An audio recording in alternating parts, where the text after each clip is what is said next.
मुख्यमंत्री योगी आदित्यनाथ बुधवार से ही चुनाव अभियान को लेकर पूरी तरह से सक्रिय हैं। चुनावी रैलियों से पहले मुख्यमंत्री प्रबुद्ध सम्मेलनों के जरिए अलग अलग जिलों में लोगों से संवाद कर रहे हैं और इसी कड़ी में सीएम योगी आज मुजफ्फरनगर, शामली, सहारनपुर में प्रबुद्ध सम्मेलनों को संबोधित करेंगे। यानी कि पश्चिमी उत्तर प्रदेश में आज मुख्यमंत्री की मौजूदगी रहने वाली है। 27 मार्च से 31 मार्च तक 4 दिनों में सीएम योगी यूपी के 15 जिलों में प्रबुद्ध सम्मेलनों के जरिए बीजेपी के लिए चुनावी जमीन तैयार करेंगे और सवर्ण वोट को भी पुख्ता करने की कोशिश है ये बीजेपी की ओर से।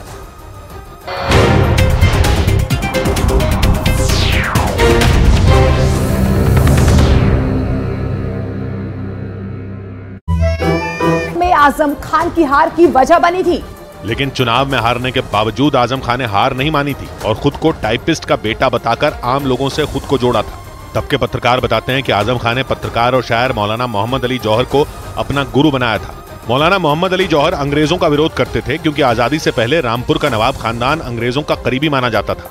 रामपुर के नवाब यूसुफ अली ने तो 1857 की क्रांति में अंग्रेजों का साथ भी दिया था, लेकिन उनकी बाद की पीढ़ी ने अपना रुख बदल लिया था। आजादी के बाद तो नवाब खानदान के लोग सियासत में आ गए थे, लेकिन जब तब के मीडिया रिपोर्ट के मुताबिक मौलाना मोहम्मद अली जौहर को रामपुर के नवाब खानदान ने प्रताड़ित भी किया था और इसीलिए वो खुलकर उनके खिलाफ बोलते थे।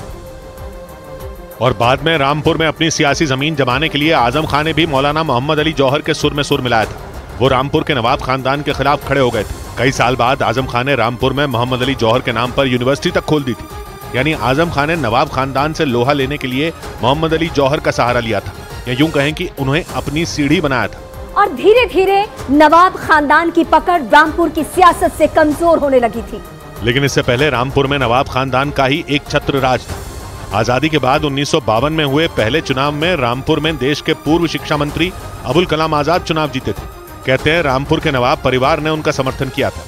इसके बाद 1967 में नवाब रजा अली खान की सिफारिश से सैयद मोहम्मद मेहदी को टिकट मिला था और 1967 में भी रामपुर में कांग्रेस का जलवा कायम था। लेकिन इसके बाद नवाब खानदान ने किंग मेकर के बजाय किंग बनने का फैसला किया और नवाब रजा अली खान के बेटे जुल्फिकार अली खान ने 1967 में रामपुर से चुनाव लड़ा था। वो ये चुनाव जीत गए थे और इसके बाद वो कांग्रेस के टिकट पर 1971 का चुनाव भी जीत गए थे। 1977 में आपातकाल की वजह से कांग्रेस विरोधी लहर थी, इसलिए जुल्फिकार अली खान चुनाव हार गए थे। लेकिन इसके बाद वो 1980, 1984 और 1989 में लगातार 3 बार चुनाव जीते थे। नवाब खानदान के जुल्फिकार अली सेना में मेजर थे और उन्हें मिकी मियां भी कहा जाता था। उनकी मौत के बाद 1996 और 1999 में उनकी पत्नी बेगम नूर बानो भी रामपुर से सांसद चुनी गई थी और मिकी मियां के बेटे भी रामपुर से ही विधायक हैं। यानी आजादी के 2 साल बाद भारत का हिस्सा बनने वाले रामपुर की सियासत में पीढ़ी दर पीढ़ी नवाब खानदान का दबदबा रहा। रामपुर की रियासत 1949 में भारत का हिस्सा इसलिए बनी क्योंकि तब के रामपुर के नवाब रजा अली खां और उनके बेटे मुर्तजा अली खां में अनबन हो गई थी। इसका फायदा रामपुर के मुख्यमंत्री बशीर हुसैन जैदी ने उठाया था और 1947 से 1949 के बीच रामपुर में खूब बवाल हुआ था। लेकिन देश के पहले गृह मंत्री सरदार वल्लभ भाई पटेल की कोशिशों के बाद रामपुर रियासत का भारत में विलय हो गया था और 1 दिसंबर 1949 को रामपुर को उत्तर प्रदेश का जिला घोषित कर दिया गया था। लेकिन भारत में विलय से पहले रामपुर 15 तोपों की सलामी वाली रियासत थी। तोपों की सलामी वाली ये प्रथा अंग्रेजों ने शुरू की थी और इससे पता चलता था कि किस रियासत का कद कितना बड़ा है और जिसका कद सबसे बड़ा होता था उसे 21 तोपों की सलामी दी जाती थी और जिन रियासतों का कद कम होता था उन्हें कम तोपों की सलामी दी जाती थी। जैसे जोधपुर की रियासत के महाराज को 17 तोपों की सलामी दी जाती थी और रामपुर की रियासत के नवाब को 15 तोपों की सलामी दी जाती थी। यानी अंग्रेजों के समय में रामपुर की रियासत का कद बहुत ऊंचा नहीं था और ये 1774 में अवध के साथ हुई एक संधि के बाद अस्तित्व में आई थी। या यूं कहें कि रामपुर की रियासत अवध से अलग होकर बनी थी। नवाबों के शासन से पहले रामपुर में कटेहर राजपूतों का शासन था और राजा राम सिंह वहां के राजा थे। उन्हीं के नाम पर रियासत का नाम रामपुर रखा गया था। लेकिन नवाब का शासन आने के बाद नवाब फैजुल्ला खां को रामपुर का नाम पसंद नहीं आया और उन्होंने रामपुर का नाम फैजाबाद रख दिया था। लेकिन बाद में नवाब फैजुल्ला खां को पता चला कि फैजाबाद नाम का शहर भारत में है। इसके बाद रामपुर का नाम मुस्तफाबाद कर दिया गया था। लेकिन बाद में पता चला कि मुस्तफाबाद नाम से भी भारत में एक और शहर है, तो उन्होंने एक बार रियासत का नाम फिर से बदल दिया था और एक बार फिर रियासत का नाम रामपुर रख दिया गया था। और भारत में शामिल होने के बाद रामपुर उत्तर प्रदेश की एक लोकसभा सीट बन गई थी। रामपुर लोकसभा सीट मुरादाबाद मंडल में आती है और इसकी सीमा से बिजनौर, नगीना, मुरादाबाद, संभल, अमरोहा और मेरठ लोकसभा सीटों की सीमा लगती है। बड़ी बात यह कि रामपुर उत्तर प्रदेश की उन चुनिंदा सीटों में शामिल हैं जहां मुसलमानों की आबादी 50% से ज्यादा है। यानी रामपुर में जीत और हार की चाबी मुस्लिम समुदाय के लोगों के पास है। इसका सबूत है वहां हुए 18 लोकसभा चुनाव के नतीजे। इन चुनावों में 11 बार मुस्लिम प्रत्याशी ही जीते, लेकिन कहते हैं कि आजम खान को रामपुर में सुन्नी समुदाय की ज्यादा आबादी का फायदा मिला था। आजम खान रामपुर से लोकसभा का चुनाव केवल एक बार लड़े थे।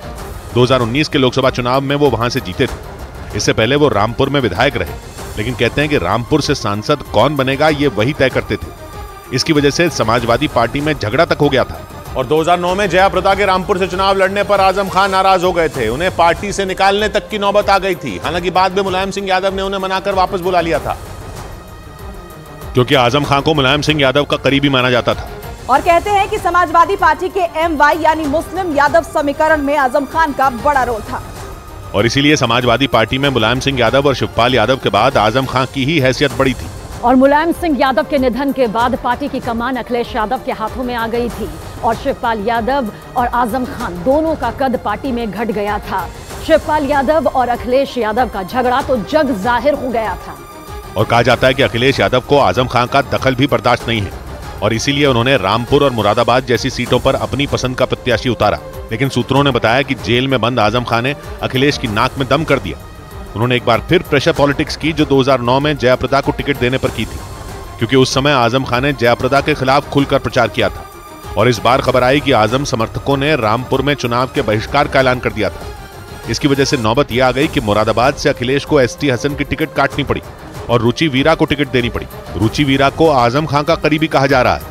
और खबर आई कि आजम खान के दबाव में समाजवादी पार्टी ने रुचि वीरा को टिकट दी, जबकि इससे पहले समाजवादी पार्टी ने मुरादाबाद से ST हसन को उम्मीदवार बनाया था और उन्होंने अपना नामांकन भी दाखिल कर दिया था। लेकिन ऐन वक्त पर खबर आई कि समाजवादी पार्टी ने मुरादाबाद सीट से अपना उम्मीदवार बदल दिया और आजम खान की खेमे की कही जाने वाली रुचि वीरा को टिकट दे दी। मुरादाबाद के जिला अधिकारी ने खुद ST हसन का नामांकन निरस्त होने की जानकारी दी। जो form A B ST Hasan साहब ने दाखिल किया था उसका कैंसिलेशन आ गया है और नए सिरे से फार्म AB जो है वो रुचि वीरा जी को दिया गया। जैसे ही नामांकन रद्द होने की खबर आई, ST हसन भी नाराज दिखे। ये मुझसे क्यों पूछा है जो कार्ड।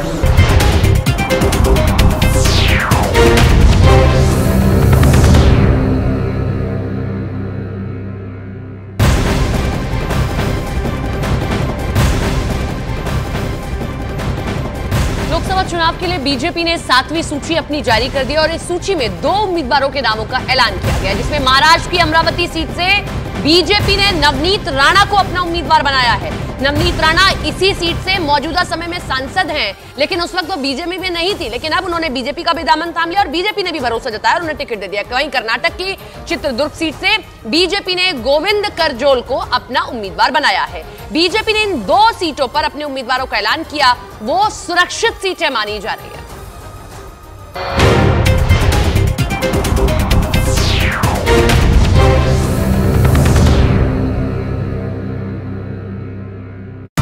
बड़ा जिन्होंने दूसरे को दिया है उनसे इस बार सवाल करा जाए ना। वैसे 2019 में मुरादाबाद से ST हसन को कुछ इसी तरह टिकट मिली थी। पहले पार्टी ने इस सीट से नासिर कुरैशी को टिकट दी थी।